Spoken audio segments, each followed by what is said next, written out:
15 বছর বিগত সরকার তাদেরকে কিভাবে নির্যাতন করেছে। নিজে থেকে স্বপ্রণোদিতভাবে এসে বলছে যে আমরা এনসিপি তে যোগ দিতে চাই, আমরা এনসিপির সাথে থাকতে চাই। যখনই রাষ্ট্রের প্রশ্ন আসে, যখনই দেশের প্রশ্ন আসে, তখন কিন্তু আমরা সবাই এক।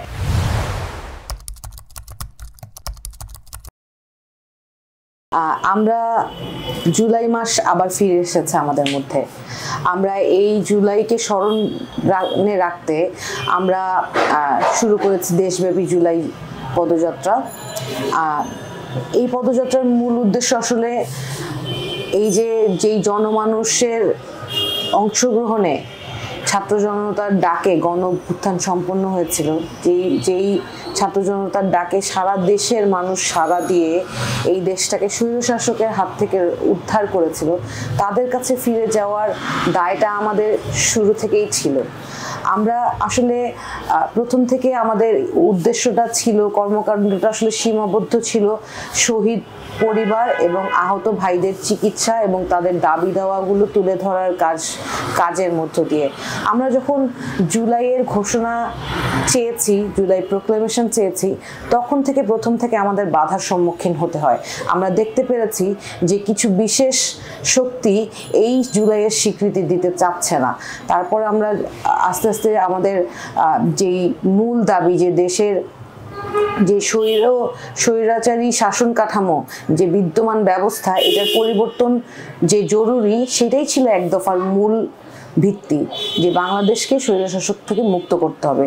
এবং এই স্বৈরশাসক থেকে মুক্ত করতে হলে আপনার যে রাষ্ট্র কাঠামো, সেই রাষ্ট্র কাঠামোটাকে যে এভাবে পরিবর্তন করে বাংলাদেশের এই রাষ্ট্রীয় ব্যবস্থার মধ্যে স্বৈরশাসক হয়ে ওঠার যেই বন্দোবস্ত করে রাখা হয়েছে, সেই বন্দোবস্তটাকে আমূলে পরিবর্তন করাটাই হচ্ছে আমাদের মূল উদ্দেশ্য।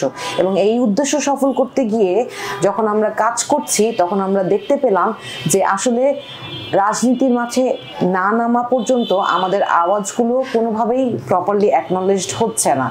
তখন আমরা জাতীয় নাগরিক কমিটি থেকে আমরা জাতীয় নাগরিক পার্টি হিসেবে একটি রাজনৈতিক দল গঠন করে একটি রাজনৈতিকভাবে আত্মপ্রকাশ করলাম ফেব্রুয়ারি মাসের 28 তারিখে, ঠিক রোজার শুরু হওয়ার আগের দিন। ঘটনাটা খুব বেশি দিন আগের না। আমাদের উপর বারবার প্রশ্ন আসছিল, আমরা এখনো কেন ঢাকা কেন্দ্রিক রাজনীতি করছি, কেন আমরা এখনো মানুষের দোরগোড়ায় পৌঁছে যেতে পারছি না।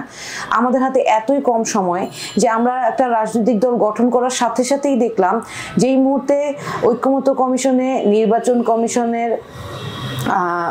যেই কাঠামো, সেই কাঠামোগত পরিবর্তন, যে সংস্কারের প্রস্তাব আলোচনা হচ্ছে, যে আলোচনাগুলো মাত্র টেবিলে এসে পৌঁছেছে, সবার মতামতগুলো নেওয়া হয়েছে, সেগুলো এখন আলোচনা হবে, একটা সিদ্ধান্ত হবে।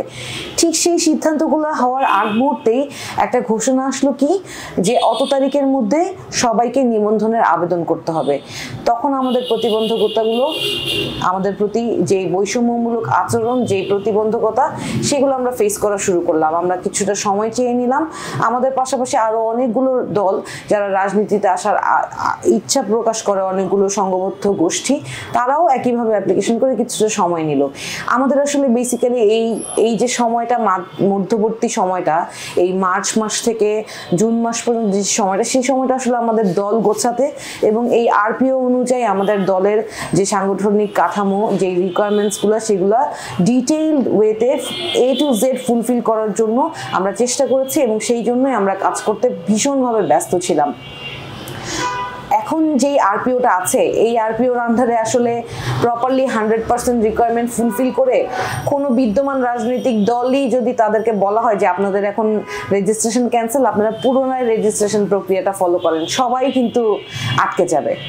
কিন্তু আমরা চেষ্টা করছি, আমাদেরকে তো আর কোনো ডিজিএফআই বা কোনো রাষ্ট্রীয় সংস্থা সাহায্য করেনি, আমরা কয়েকজন মানুষ এক হয়েছি, সারা বাংলাদেশের মানুষের ভালোবাসা আছে, আমরা সেই কাজটা আবেদনের জন্য যে রিকোয়ারমেন্টটা, সেটা ফুলফিল করেছি।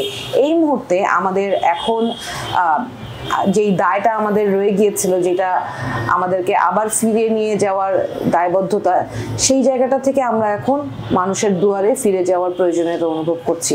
সেই থেকেই জুলাই যাত্রাটা শুরু। এবং জুলাই যাত্রাটার মূল উদ্দেশ্য হচ্ছে মানুষের সাথে আলাপ করা, মানুষের কি ভাবনা দেশ নিয়ে, দেশের পরিবর্তন নিয়ে, মানুষের কি চিন্তা এবং তারা কি চায়, সেটাই তুলে ধরা। আমরা কিন্তু রাজনীতি করতে আসার উদ্দেশ্য ক্ষমতা না, আমাদের রাজনীতি করতে আসার উদ্দেশ্য হচ্ছে মানুষের চাওয়া পাওয়া, মানুষের আকাঙ্ক্ষাগুলো এবং পূরণ করা, এবং দেশ থেকে যে অপশক্তিরা দেশকে কুক্ষিগত করে রেখেছে, দেশের সমস্ত প্রতিষ্ঠান, সেই সমস্ত প্রতিষ্ঠানের থেকে সমস্ত অনাচার, সমস্ত দুর্নীতি, এগুলো দূর করা, সেটার জন্য মানুষকে একবদ্ধ করাই আমাদের উদ্দেশ্য।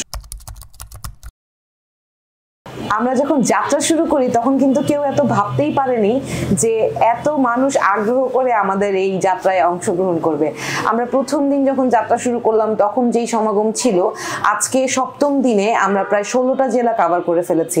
আজকে আমাদের মানুষের যত দিন যাচ্ছে মানুষের সমাগম বাড়ছে, মানুষ যেই আগ্রহের সাথে আমাদের এই যাত্রায় অংশগ্রহণ করছে, কাছে আসছে, নিজের অন্তর খুলে কথা বলছে, কারো দুঃখের কথা, কারো সুখের কথা, কারো জুলাই আন্দোলনে কি অংশগ্রহণ করেছে, কার ছেলে কিভাবে গিয়েছে, মেয়েরা কি করেছে, কোন মাটা কিভাবে এই অংশগ্রহণ করে দেশকে স্বাধীন করেছে, সেই গল্পগুলো আমরা শুনছি। 15 বছর বিগত সরকার তাদেরকে কিভাবে নির্যাতন করেছে, ইভেন এখন পর্যন্ত তারা কোন কোন জায়গায় কাজ করতে গিয়ে বিভিন্ন বাধা বিপত্তির সম্মুখীন হচ্ছে, কারণ বিদ্যমান ব্যবস্থায় এখনো সেই আগের ব্যবস্থাটা রয়ে গিয়েছে, সেই গল্পগুলো আমরা শুনছি। আমরা মানুষের অন্তরে জায়গা করে নিতে হাঁটছি, মানুষও আমাদেরকে আপন করে বুকে টেনে নিচ্ছে। আপনি যদি আমাদের যাত্রার ছবিগুলো দেখেন, আপনি দেখতে পাবেন যে মানুষ কতটা আপন করে আমাদেরকে, কোনো মা আমাদের জন্য খাবার এনে দিচ্ছে, কোনো দোকানদার তার ফলের ঝুড়ি খালি করে দিচ্ছে, জোর করে খাবার তুলে দিচ্ছে, আমাদেরকে পানি তুলে দিচ্ছে, আমরা হাঁটছি, মানুষের সাথে কথা বলছি, মানুষের কাছে যাচ্ছি। এর চেয়ে আসলে ভালো লাগার এর চেয়ে বেশি কিছু আর হতে পারে না। এবং এই পদযাত্রা থেকে আমি ব্যক্তিগতভাবে হয়তো 2 দিনের জন্য এসছি, কিন্তু আমি আবার ফিরে যেতে বাধ্য হচ্ছি, এবং আগামীকালই আমি আবার চলে যাচ্ছি, কারণ মানুষের ভালোবাসার যে টান, এটা উপেক্ষা করার ক্ষমতা আসলে আমাদের কারোরই নাই। মানুষ যে পরিমাণ আগ্রহ দেখাচ্ছে, এত আশা হয়তো আমরা পদযাত্রা শুরু করার সময়ও আমাদের ছিল না, কিন্তু মানুষ যেভাবে মানে নিজে থেকে স্বপ্রণোদিতভাবে এসে বলছে যে আমরা এনসিপি তে যোগ দিতে চাই, আমরা এনসিপির সাথে থাকতে চাই, আমরা চাই নতুনরা উঠে আসুক, নতুনরা এই সমস্ত জরাজীর্ণ সিস্টেমকে ভেঙে দিক। একজন কৃষক থেকে শুরু করে একজন সাধারণ মা, যিনি হয়তো ঘর থেকে বিশেষ প্রয়োজন ছাড়া বা চিকিৎসার প্রয়োজন ছাড়া বেরও হন না, উনিও যে রাজনৈতিকভাবে এত সচেতন, এইটা আসলে আমরা পদযাত্রা এভাবে মানুষের দুয়ারে না গেলে কোনোদিনই বুঝতে পারতাম না।